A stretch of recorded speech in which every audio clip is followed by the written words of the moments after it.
good morning. Yeah, good morning, man. It's 6 on a Tuesday. Yep, 6 a.m. That's when we start. That's how hard of workers we are. Yeah, the earlier you wake up, the harder you're working, is what I've always heard. It's what I've been told my whole life. The early bird, he gets the worm, buddy. Early birds eat sandwiches. Oh, and I'm going to get that worm. I'm going to get him. How you been, Walter? I'm doing all right, man. It's been a pretty chill week. Not a whole lot of news other than bad news about Joe Biden. Turns out he's who we knew he was. Yeah, it's great. It's big surprise. Yeah. It would be real. It'd be real rad if I had $2,000 and they weren't bombing Syria. Yeah, that would be sick. Actually, that would be really cool. Yeah, it's fucking crazy.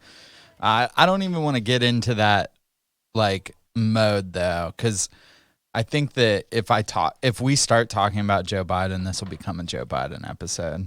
Oh, let's talk. What's going on good with you? Not Joe Biden. Oh, related. Nothing's good, but okay. I'm here. Actually, everything's great.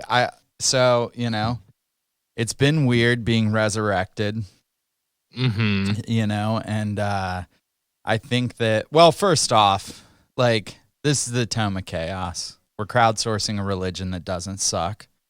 If you've heard other laughter in the background, that's because we're being joined by our very, very good friend, head of missionary department.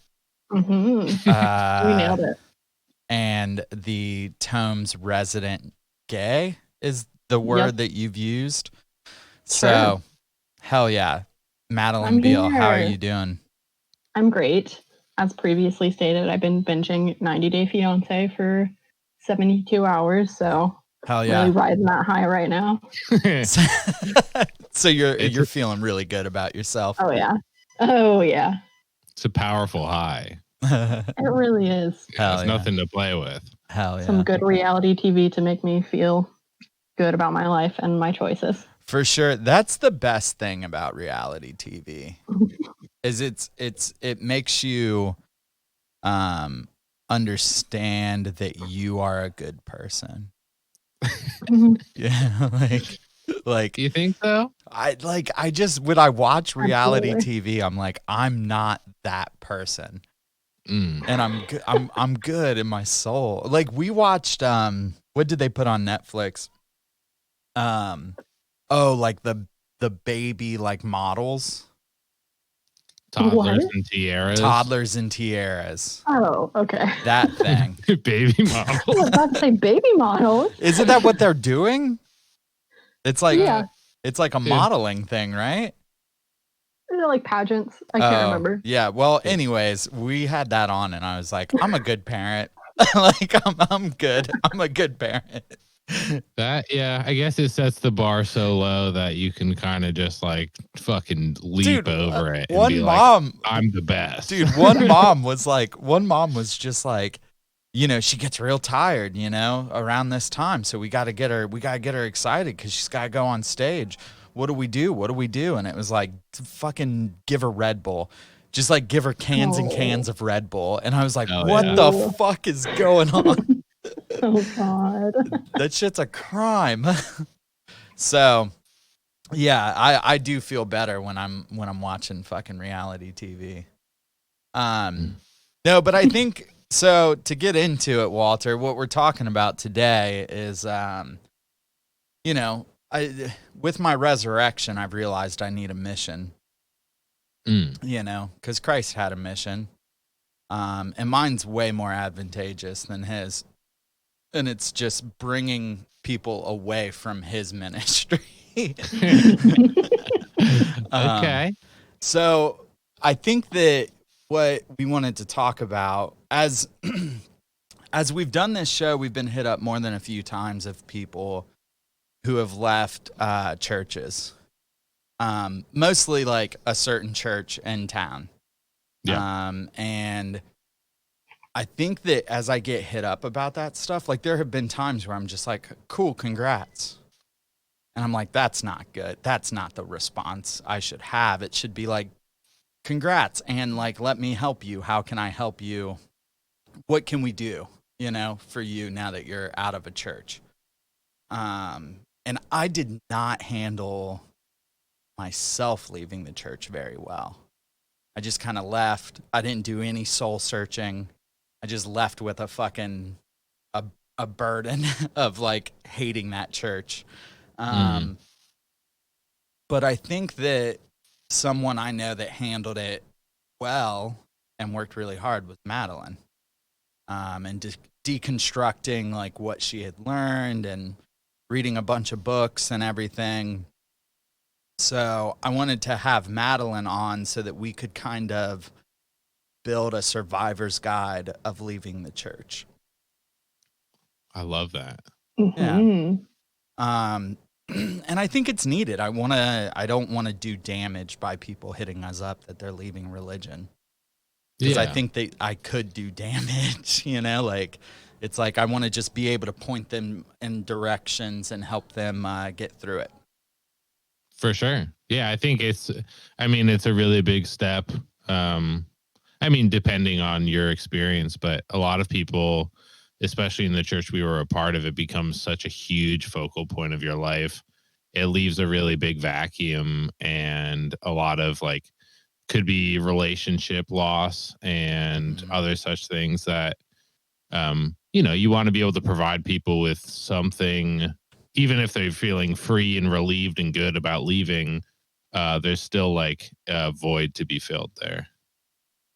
100%. So we have Madeline and we're going to talk about, we're going to build a survivor's guide. I think that this might be, it's not everything. We may like keep building to this and doing episodes here and there of things we learn and stuff like that. But Madeline has started building a Google Doc with a bunch of,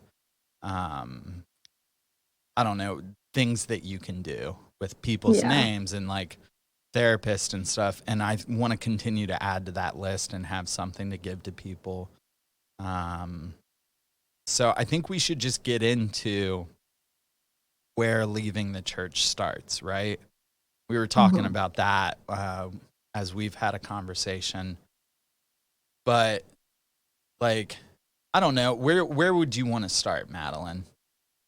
Well, we could really start anywhere. This is definitely one of my favorite things to talk about just because the nature of the church that we were in, like it is a big deal when you leave. And so this has become a big part of my life because church was my life for 22 years. So naturally, like leading out of that, it's still a big part of my life.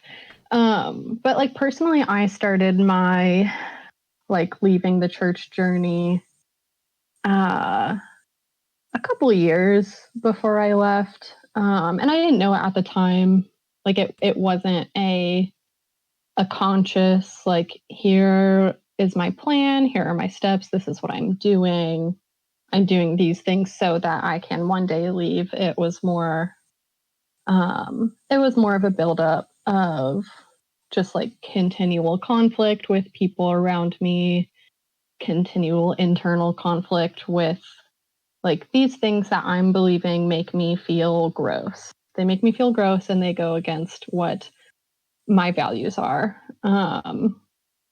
And yeah, so that like internal and external conflict started a long time before I left.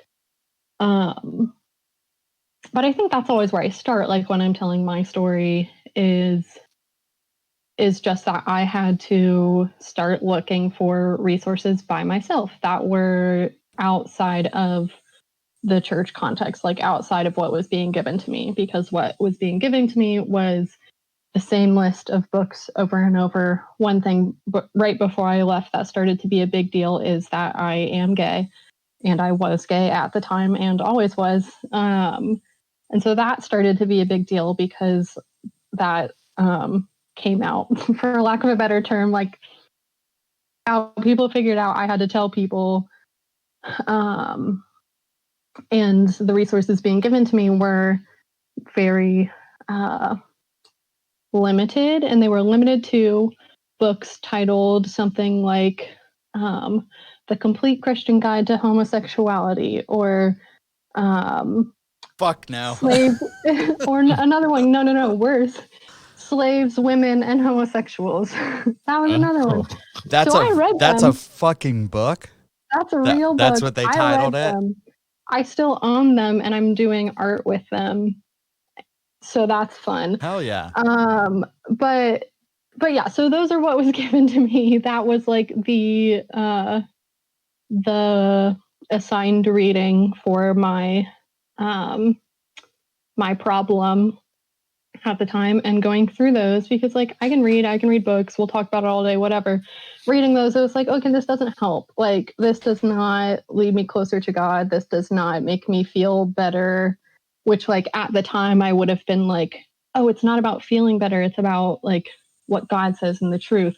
But at the time, like, ultimately that is not how that works as people. Like, that's not how we work. That's not a good place to end up. So it didn't make me feel better. It didn't make me feel, I did not feel heard. I didn't feel understood. I didn't feel loved. So I had to go and get other resources outside of that to like do a further, like, okay, I get what you're telling me and I understand the content of what you're telling me, but it's not enough. So that's just one example of like one of the topics that I was looking more into as I was still in the church. And I think that just like built up. And because of the nature of that community, I had to choose. I couldn't choose in that community to like, it was a choice, either or choice. I have to either be gay or I have to not be gay. I either have to be gay or I have to follow God. Those were the two options: follow God or be gay. I've learned that you can do both of those things at the same time out of that. And there are a lot of people that do that, but that was not presented to me. Yeah. And that's not a choice I could have made there either. So yeah, ultimately I had to leave. And so when I made that choice to leave, that's when I had to go even further into that process. Does that make sense? Like, yeah. I elaborate on anything? Do you have any questions? I think that makes total sense. I think that that's where people, I think you have to get to that point where you're like, nothing about me lines up with this, you know? And now like it's time to fucking go, you know? Right. I think that the hard thing that we were talking about is it's very much like an abusive relationship. So the leaving part gets really hard. Right. You know, where it's, you know, and maybe even like, I don't know, I don't want to speak out of turn about it, but it's like, even like for you, it was like butting up with your being, you know what I mean? And who you are, right. in a real way. So for you, it was like, I can't be here anymore and I gotta go. I think some other people, it might even be more subtle, you know what I mean? Where it's not just, you know, bashing up against your entire being.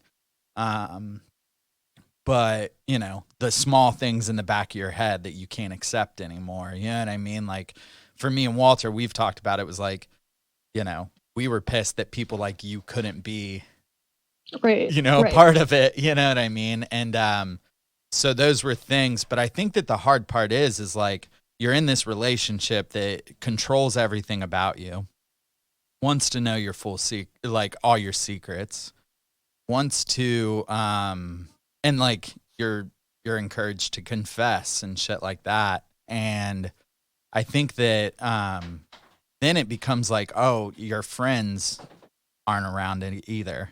You know what I mean? Like, you have to have friends here. You can't really build friends outside of it very well. your family, some people's families fucking get kind of taken away from them. And now you're in this place where you're like, I have nothing. I got to get the fuck out. Right. So I think that it should be viewed as like, at least in my mind, of like leaving an abusive spouse that controlled everything for me. There were times where I wanted to leave before that, but I couldn't afford fucking rent anywhere else. Right. And it's like, oh, where do I live now? Which is a form of abuse, you know, like, I got to give money and shit like that. Like we were talking about that, like they control your money and shit. To a stance. Right. And like talking about that, there's several types of abuse, and those really all come up in abusive relationships. But yeah, there's like financial control, and it, depending on who you talk to, it's all individual. Like individuals have to say like, this is my experience or this is not my experience. But my experience was, yes, like there was financial pressure on me. Like I had to give money to live where I lived with the friends that I lived with in the church. And that was held over my head. If you do not pay this money, you cannot live here. And not even talking about rent, like giving money to the church. Like I paid rent, but if you do not give money to the church, you cannot live here. Thinking about just like psychological abuse, and which is pretty inherent in like a lot of Christian theology, just like the ideas of like, you are worthless. No one will ever love you as much as I do. Like you can do nothing good apart from me. There's just so many ideas that are inherent to Christian theology that are, if we would see them being used from like person to person, we would consider that abuse. Yeah. But God's different. Right. Yeah. Right. So it all hinges on him being all loving and all perfect, right? Like otherwise it would be totally out, fucking super fucked up for him to do any of the shit that he does, right? But because we have this blanket of like, well, he loves everyone and he's perfect, so that is actually not abuse. That's just really good love. And you're just not seeing it, right? Yeah. I mean, dude, and people get wrapped up in it. The Tome got on TikTok this week. I did some TikTok videos. I love it. And one of the responses that I got for something was, well, God makes us go through pain, or allows us pain so that we'll know his love at the end and how strong it is. And I just like put like back, I was like, just a real quick comment. And I was like, if you have children and you treat them like this, we would send you to prison. Like if this is how you love your kids. And this person never responded back to me, because it was like, you have to understand that that's abuse. So I think you realize you're being abused. You realize that your life doesn't match up with what they want. You realize that, you know, you can't love certain people or whatever. You choose to leave.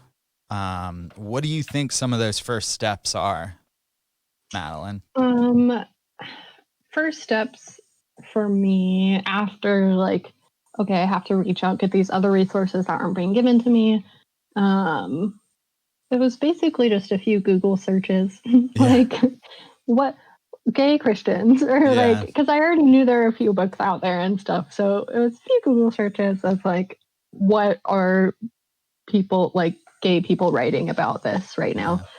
I was also really lucky to experience a lot of Christianity outside of my church. So like and again, I've talked about this on a different episode. I am conflicted about the mission trip work that I did, but it really helped me be okay later on, like seeing Christianity in that setting that was like much more relaxed, asked much less of me, and treated me a lot better. So like that version of Christianity was really nice for me to, so I had more than one experience of Christianity, which was really helpful. That's not a step. That was just part of what helped me. I think like when you are deciding to leave, or even when you just hit that point of this isn't going to work anymore, or you hit the point of like, I'm being kicked out, I'm being asked to leave my community. This is, and I like mentioned this when we were talking about it, but it's not possible for everyone to do this, but like finding any other lifelines that you can. So whether that be a friend from like an extracurricular, like a college club or something, or if you live in a dorm, like you don't live with the people in your church. If you live in a dorm, like friends at your dorm, if you still have ties with your family, and even if they are or aren't part of the church, like if one of those relationships is viable to be like a good support. That was one of my first steps. I was really lucky to have a lot of groups of people that I was friends with that were already outside of the church and that I wasn't trying to bring into the church. That's another thing, is that like I was encouraged that any relationship I had outside of the church needed to be focused on bringing them to the church. So I was lucky that they didn't do that, because I didn't want to do that. So I still had people left over when I had to leave. I still had people that I had not burned those bridges and like been the person with no boundaries and like tried to make them come to church over and over and over again. Yeah. I think that I think that's a good point, is that, you know, you may be leaving people that you knew before you were in a church, that you brought to a church. Right. And now you're leaving them because they're still in it. Yeah. You know, and that's like a scary thing to do. And I think, you know, when we first started the tome, Walter aptly named it an off-ramp. And I think what's cool is that we've built like a small community too. And we're going to keep building that. But I hope that we can also be one of those outlets of like, I just need to find people with similar experiences, or I need to find people who, you know, don't have religion now, you know? So I hope one day that we can like provide that with like fans of our show and stuff. We'd also talked about like, there's a ton of online resources like Reddit, like ex-Christian and ex-Mormon and shit like that. Like, you know, I think find people who are close to you at first, but like if you don't have anybody, like find a community of people who understand what you went through at least a little bit. That isn't going to be super toxic. Yeah, and that was my next, like, if you don't have real life people, because sometimes you don't. Sometimes you leave the church and you are alone. You do not have anyone else at all, which is so scary and so hard. But that is another step that I found really helpful for myself, was like listening to podcasts like ours. And just to like name a few, these will be on the Google Doc that I'm making, but like the podcast that I had clung to and I joined like Facebook groups for and other things, which is like one of those Facebook groups is how I found my current therapist right now, which is, he's awesome. Yeah. But I listened a lot to The Liturgist. The Bible for Normal People is a really good one. Pete Enns has a lot of good books, which helped me to like find a place where I felt okay leaving the Bible behind. Like for a while, that was like a big thing, because when you leave church, it's like that is a life or death thing. It's like, you don't believe these things anymore, aka you are going to hell, or like something bad is going to happen to you, or you have a problem with God. But like listening to Bible for Normal People, Almost Heretical, that's another one. Those got me to a place where I had a healthier relationship with the Bible, where it no longer had this like insane power over my mental health. I don't believe it's inerrant. I don't believe it's infallible. And that got me. They still talk about those things, which I don't listen very much anymore, but I did for a while. But those podcasts got me to a place where I was like, okay, I feel fine letting this go. Like, this was good for a while. It worked for me. I learned a lot of good things, but now I do not have to sit and read it every day. Yeah. And I feel good not touching it anymore. Yeah. So yeah, there's lots of podcasts like that, and lots of Facebook groups for every podcast like that. So there's lots of online spaces too, which was really helpful for me. Yeah. Find some people, right? Mm-hmm. Probably first thing is like find some people to connect with. I find it funny. I don't want to keep going back, but I find it when you were talking, I was like, what's crazy is like, I remember sitting in a church and when people were coming out, when they're young, like their family would be real, like, I don't want you to go to that thing. I want to stop you from that thing. You know what I mean? And when you're in the church, you're like, man, their parents are crazy, right? This place is awesome. Why wouldn't you want to be here? Mm-hmm. But now I'm going back and I'm like, look, if you have a friend that's getting wrapped up or a family member getting wrapped up in a church that seems like they're overstepping their bounds in people's lives and you have like words into that person's life, fight tooth and nail for them. Offer up shit, because I remember sitting back and being like, oh my God, like, man, your family's crazy. They won't pay for your rent to live here. You know what I mean? Like in this house, like that's nuts.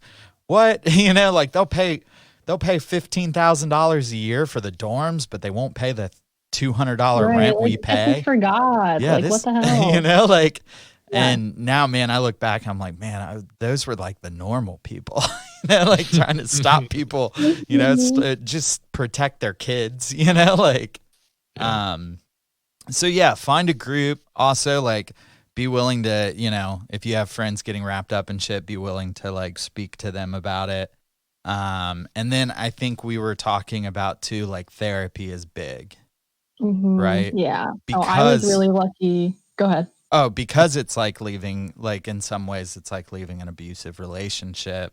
And just at a certain point, like all these views you had are now flipped, maybe, or for the first time ever, you're having thoughts of like being an actual good person, and so I think that with all that getting turned upside down, I mean, dude, I'm embarrassed now to look back and be like, oh, I was in the church, especially the church we were in. Like it is embarrassing to tell people that sometimes. Like they'll ask me like, oh, how did you and your wife know each other before this? And I'm like, oh, we just like ran into each other, mutual friends.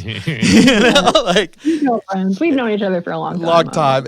Well, it's shameful, man. Like I do like in a way I feel shame that I like ever did that shit.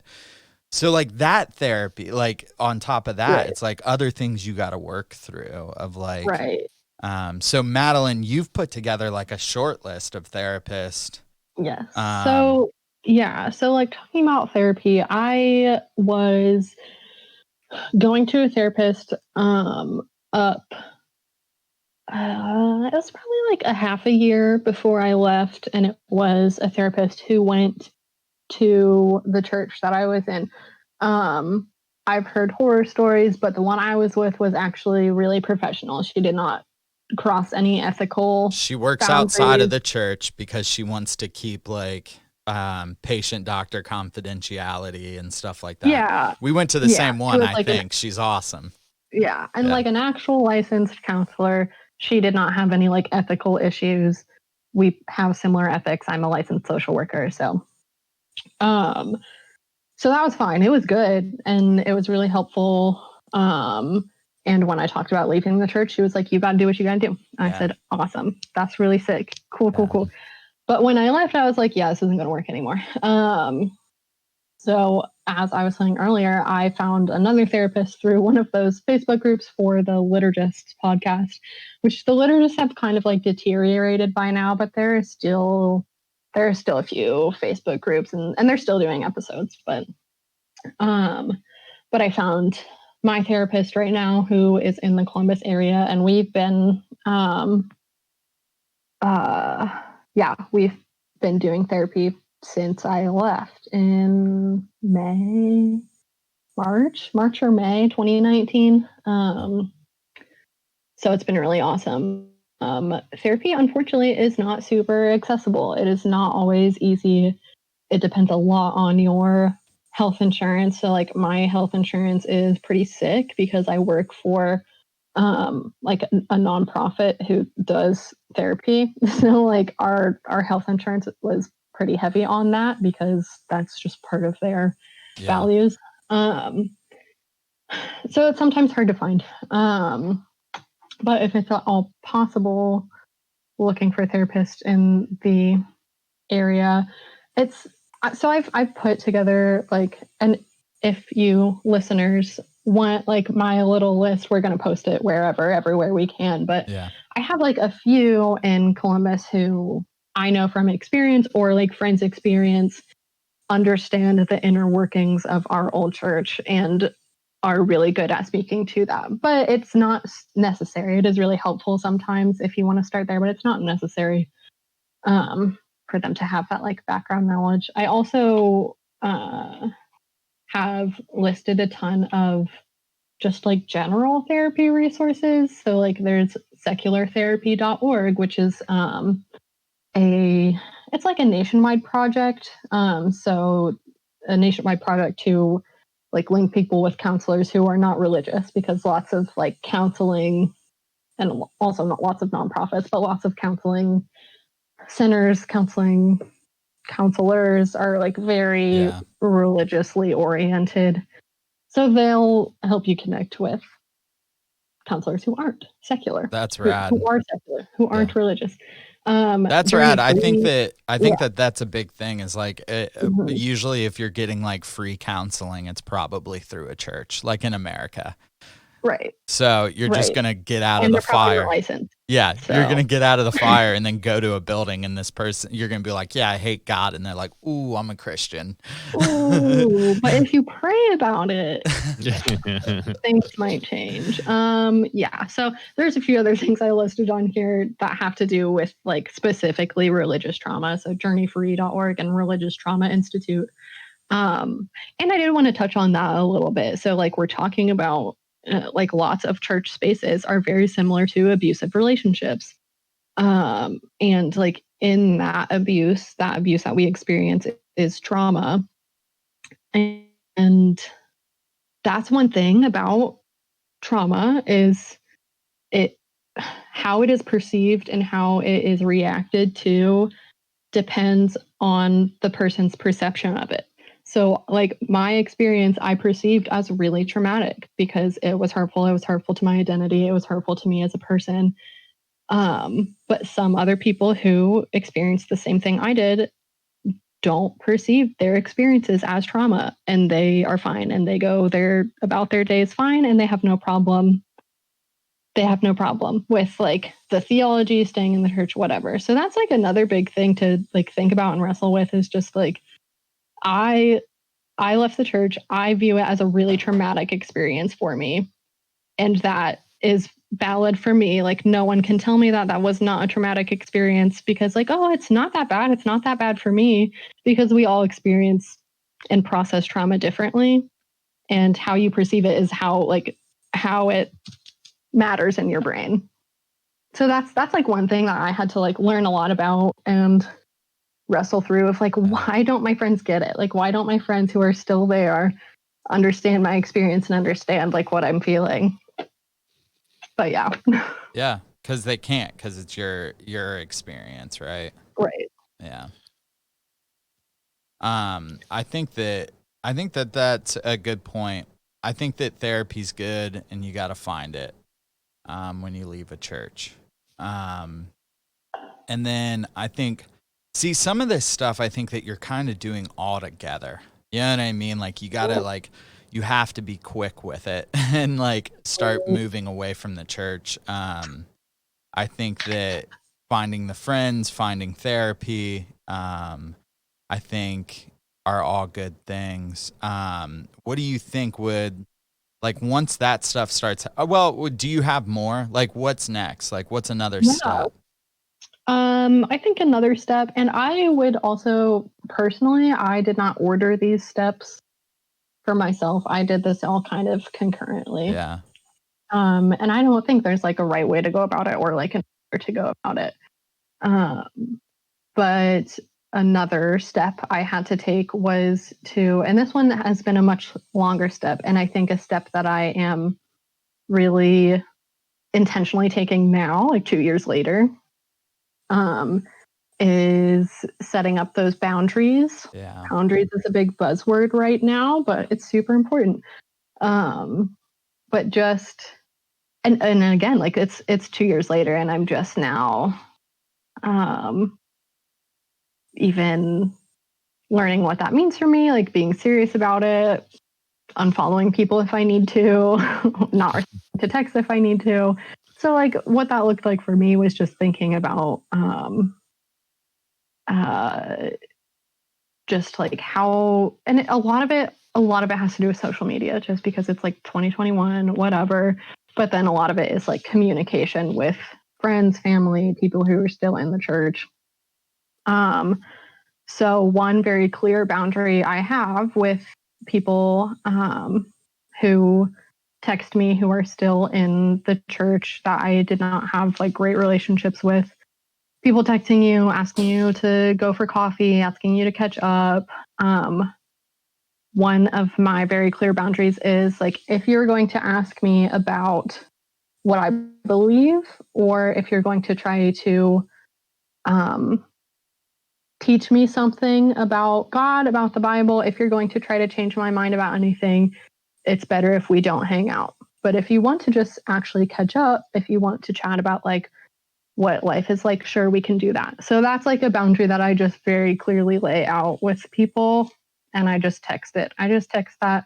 I respond to that like, hey, want to get coffee with that? That's what I do. That's what I do now. I just started doing that within the past year. Like when I left, I didn't want it to be the classic, like all your relationships are over. That's it. It's over. So I held on for a while, and there are still people that I am friends with. I do consider really good friends. But there were some people I really should not have followed up with, because it was not beneficial. It wasn't good for me. It wasn't good for them. It just really, in the long run, it was pretty useless. Yeah. So just thinking about that, of like, what are your boundaries? What do you feel safe with? Yeah. Well, and I think going to not like boundaries turn you into a mess the next day. Yeah. And boundaries are a big thing, because I think they get removed in the church. Yes, yeah, that was another thing we were talking about. Like I had no example of healthy boundaries, none, literally none, because I was expected to tell everyone everything about my life. And it was called vulnerability. It was called accountability. If I did not want to talk about something, it was seen as suspicious. It was seen as, I'm not being vulnerable. I'm not telling people what's going on. I'm hiding something. Yeah. So yeah, there's in my life, there is a huge lack of boundaries with your time. Like you're expected to give the majority of your time to the church, to church activities. And if you take away from that, and like if you don't go above and beyond, so like staying up until 2 a.m. or I'd going to things, I'd rather be sleep deprived week. than God deprived, is what they would say. Right. Exactly. It's fucking, yeah, I think that's a hard thing. Is like, I think when you leave the church, like you realize that you continue to fall into the same shit over and over again. Mm-hmm. And boundaries are a real big thing. Yeah. And I couldn't agree more. I think that, you know, being able, like when people would hit me up and shit, I'd be like, I can hang out for an hour. That's it. Like I'll hang out with you for an hour, but after an hour, I'm gone. You know what I mean? Like, right. Also, I'm going to talk politics that are going to piss you off. I'm going to talk fucking theories that piss you off. I'm going to bring up gender on purpose and homosexuality. You know what I mean? It's not going to be an easy conversation for you, and you got to know that. Exactly. Yeah, and with me too, it's like I'm going to talk about my girlfriend. Yeah. And being gay. So if you don't want to broach that subject, let's not. I'm going to be taking medicine the entire time that we're hanging out. I need you to know that. Like, I've hung out with friends after the church, and I like go over and I'm like, they're like, oh, you know, what's up? And I'm like, oh, this is medicine. You know what I mean? And like, no, you can't hit it. And, you know, and it's fucking like, just, yeah. But it's like people look at you weird, and it's like, sorry, dude, like this is a boundary. This is how I'm going to be when you hang out with me. Right. And so, yeah, that's another thing just around boundaries is you leaving the church, you basically have to start from scratch. Like you have to, and I got a lucky head start because I went to school for social work, and that is just a huge part of mental health. And like being a mental health worker, being a social worker is like teaching other people how to have healthy boundaries. And so I had to do that so that I could teach other people how to do that. Yeah, there's a huge amount of like, you owe this to X person, God, whatever. And, you know, it is really hard at a certain point to realize like, oh, I don't owe anyone anything. You know, like maybe I owe some people some things. I have a wife, I have kids, I owe them some things. Yeah. Well, that we can talk. Maybe we don't owe student loans. Yeah, Fuck that, dude. I'll pay them, but I don't owe them. Yeah, I think like just getting to a point of like, you know what, you can want X, Y, or Z from me, but no, like that's something that I'm not willing to give. Is a really freeing thing and a huge thing to discover. Yeah. Right. And like going off of that, like talking about boundaries with people you're communicating with, going off of that is just like learning how to make adult choices in your life. Like everything I did was dictated for me. I was not allowed to, and I'm not exaggerating this. Like I was told that I could not do certain things because God told a certain dude that I couldn't do it. And then he told somebody else, and then they told me. And then like, fuck so that, dude. coming out of that and just trying to figure out like, oh, I can go to this, or like I can volunteer here, or like I can get this job without asking anybody for permission. Yeah. And that's really hard to learn. Like it feels really weird. That's part of that abuse thing of like, you need to be saved. Right. You know what I mean? Like you can't save yourself, you know, you can't, like someone died for you. You know what I mean? Someone's willing to give up all their time so they can talk to you about God. Someone, you know what I mean? And it's like, so when you come away from it, it's like, oh, like who's going to save me? And like some of this stuff I think that we're talking about is like the first steps and like realizing you can do it yourself. You can like, you can save yourself in ways. You can fucking go and get therapy for the trauma the church has caused. You know, our last episode was on shame, and it's like, it takes people who have chemical imbalances, like churches take people who have chemical imbalances and make it worse. And like, and I think also like take people who are seemingly like cool. Like I think that Sarah would talk and she's like, I don't think I would be this anxious if I never went to the church. I don't think that I don't think that I would like let people walk over me so much if I didn't, if I wasn't in the church. Like it changed her personality. And I think like the therapy, the finding like a group, the setting boundaries for yourself really starts to like put stuff back in your hands. And so I think that's all I wanted to say. That stuff's real good, I think. So yeah, set fucking boundaries. I got hit up by one of the dudes that used to lead my home church recently, and me and my wife always get texted at the same time by different people. You know, every time one of us gets a text, we just know that we're on a prayer board somewhere. I don't think I'm on a prayer board. I'm mad about it. Dude, we'll get you on there. That's the Tom's second job, is to get Madeline on a prayer board. You know, Yeah, I'm sure. I need mean, it. I need it, guys. I'm sure that from the amount of people I know who know that we record this podcast, I know that me and Walter are on some prayer boards. I don't get the implication that I am, but I probably am. I think that once we started this, people were like, "Oh no, Yep. save their Got souls." But so I think setting boundaries are good. I think we talked about also, I think that after like learning to set boundaries and stuff, it's also good to find something to do. Yeah. Right. Mm-hmm. I think that's a super important thing. Because you go from 6 meetings or just one, even if you're just the Sunday. If you're in a normal church. If you're in a normal church, just you one might week. All day Sunday, probably most of the day. Yeah. 4 hours on Sunday or whatever. And 1 to 6 meetings a week. Yeah.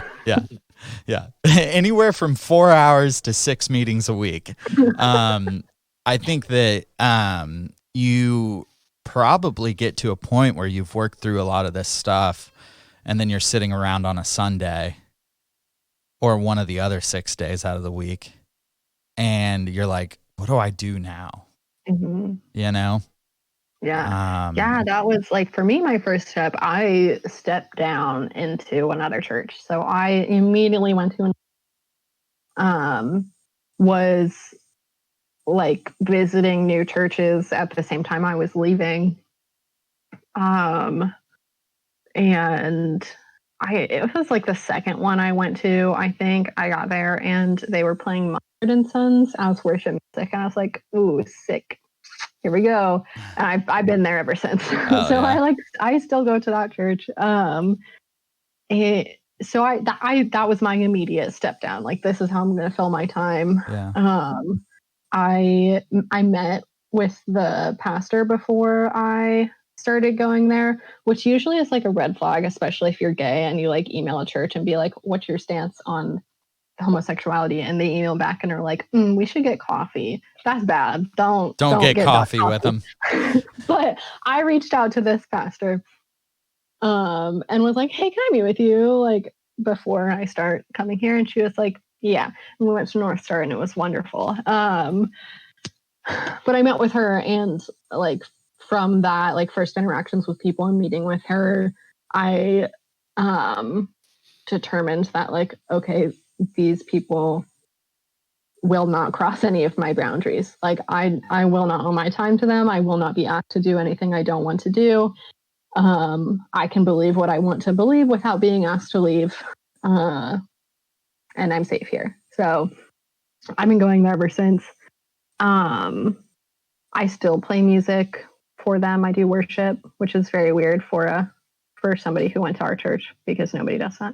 Yeah. So I'm on their worship team. I led their worship team for a while. Oh yeah.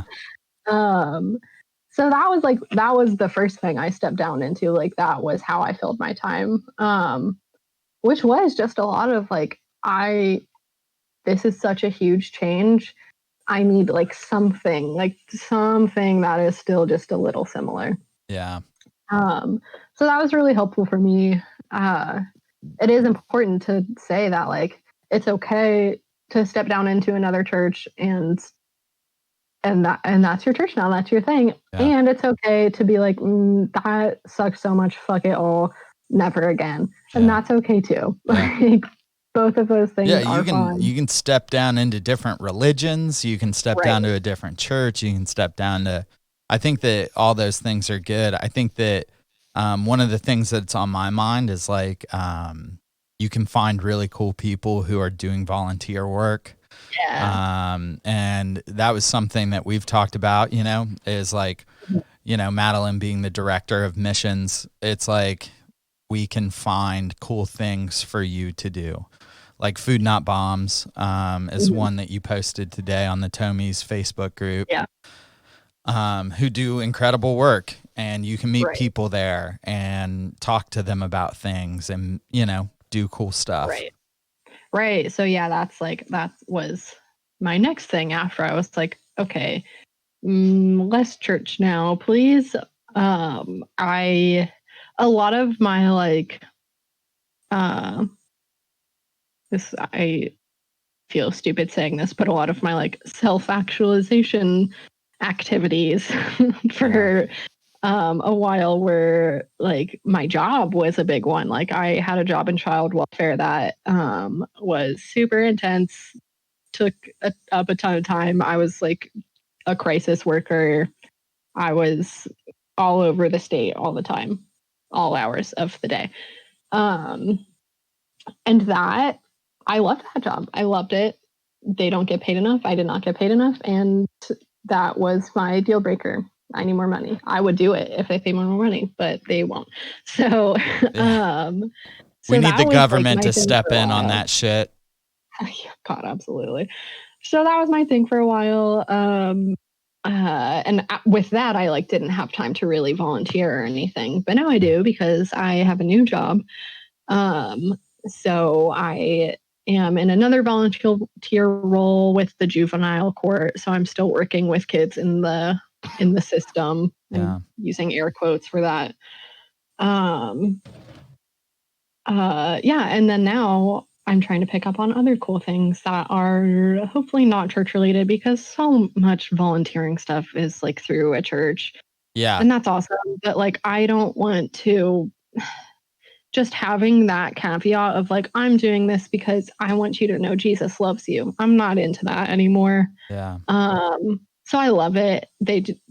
Lots of churches do a lot of cool work. There's a lot of cool food pantries that are run by churches.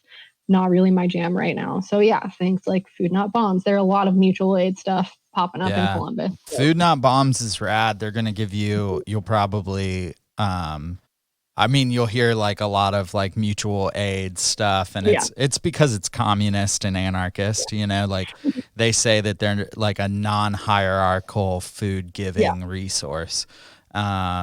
So you'll probably, it's a good place if you're starting to discover leftist politics too, and doing cool shit. But yeah, I think that you need to fill your time. I think that that's a good thing, because part of it is you don't want to go back. Remember that something turned you off so much that you were willing to lose friends at one point. And I think that, I'm one of the people who left and went back. And I don't ever want that to happen again. Right. So you need to set up some things where it's I don't need that community anymore. I can set my own boundaries. I am more adjusted now as a person because of therapy. I think getting to those points are really good, to not lead you back to that church. And a lot of this is our church shit. Our church was real weird. You know what I mean? Right. We're coming from a really extreme, time consuming, super fundamental. Which is crazy. They say they're the progressive church, Right. Yeah. Not at all. I remember I was in counseling with a secular counselor after leaving the church, and I was telling them about stuff, and they were like, so was this a fundamentalist church? And I was like, no, I guess. I'm just realizing this now. Yes, I think they were. Yeah, dude. But it's oh, they're cool. They smoke cigarettes. You know what I mean? Oh, they're cool. Shit like that. It's yeah, it is very much just super conservative theology dressed up in skinny jeans and beanies. That's a good way to fucking put it. Yeah, that's a great way to put it. Yeah, I think that we made a good crack at it. Of a few things that really need to start your journey. And like out of the church. I think that we're going to keep putting together that Google Drive article of things you can do, of resources. And I want to remind people that you can always hit us up too. You know, I'll answer your emails. And Me too. yeah, and Madeline, I can put you in contact with her too. Now that you offered it, I'm taking my offer off the table because Madeline's better at this than I am. I will do support all day. Yeah, I think that like my go-to is congrats, good for you. Sick. And then I'm like, oh, I need to do more. Now I think that can fall under my role as mission director. Yeah. I think so. I think that I'm telling you, my mission is to rip people away from them churches. The more I read, the more I look into it. After the shame episode, to me, I think I realized that I need to fight against it. It's just hurting people, like in a real way. The church is. So yeah, I mean that's all. I mean, what do you have any more, Madeline? No, I think that is a good, like, that sums up the last 2 years of my life, I think. So, finding in-person support, so friends, family, a therapist if you can, finding online support, literally just Google deconstruction or, like, what to do when you leave your church. It's a big thing. And then working on boundaries. What does that look like for you? That's a real process. So don't try too hard at that right at first. And then once you reach those 3 things, like, okay, what do I do now? Like, how can I give back? Yeah, for sure. I think, Walter, we were talking recently with some homies and it was like mentioning the people who just like packed their shit up in the middle of the night and left. And at first people were like, oh, that's kind of weird that they do that. And we were like, nah, maybe it's not. You and I were like, maybe that's totally fine. Like, yeah, it's fine. And it's weird that like there is a community like that people have to do that. Yeah. I think that like very often. That's what I think too, man. Like when you think about I was reading a lot about abusive relationships. And one of the things is it was like have an exit strategy, have a bag packed, have your car parked in the driveway with the keys in it. You know what I mean? Like get the fuck, like run away. And I think that, so if you're in that church now and you're like, what do? I don't want to face these people. I don't want to talk about it. That's okay too. That's totally fine. You are not a coward for wanting to not, that's your first boundary, is like, I don't want to talk to them and I'm going to get the fuck out. So, I think that's all I got. What do you got, Walter? Anything? No, I mean, I think that's a really good guide. I feel like my experience was a lot less tension from the church. I was in a pretty chill group for the most part. It was more tension with like the larger organization and then with the Bible itself. So, and also I had already I guess I had been backing out the door on my own, not really realizing I was doing it by strengthening my friendship with you, Dave, before I left and stuff like that. I think it was, dude, that's crazy. I just remembered I forgot we were hanging out a bunch and then you just came over one night and you were like, I left the church. And I was like, fuck yeah, dude. Yeah, dude. I think that there's a lot of, I think you naturally do a lot of this stuff. But also I think it's stuff like getting into therapy or, seeking out information, because there's stuff that needs to be healed. Even for me, there was stuff that needed to be as chill as my group was, and how as much as I don't think I had a very traumatic time personally, there's still concepts and beliefs I have to overcome. I have to be maybe people aren't inherently bad. Maybe, I can trust myself. Stuff like that I think is going to be a challenge for everyone who's in a situation like this. So if you want to leave your church, you should do it. I love you. And yeah, fucking let's go. Hell you got yeah. this. I'm all about it. Yeah, I agree. Leave your church. Please do. Join the Tomies. We'll take care. We'll point you in a direction. I can't say I'll take care of you. Madeline will take care of you. Madeline will take care of you. I'm not saying I wouldn't. I'm just saying I'm bad at it. Madeline will take care of you. I'm worse. Hell yeah. Well, that's it for the show. I hope that everyone learned something. We love you all. I don't have a verse for this. I guess like set boundaries, leave your church, some stuff about that. Yeah, that's it. Follow us on Toma Chaos Podcast on every social media, especially TikTok. I'm fucking hot on the talk.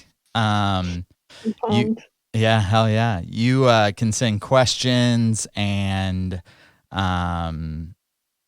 anything else, critiques, whatever you want to us. If you have friends that are in the church that you think could benefit from this information, hit me up and I'll send you the Google Drive. And yeah, let's save some souls. That's Dave's mission after, resurrection. So, hell yeah. We hope chaos walks with you. We love you. Say bye, Madeline. Bye. Say bye, Walter. Bye, Madeline. See ya.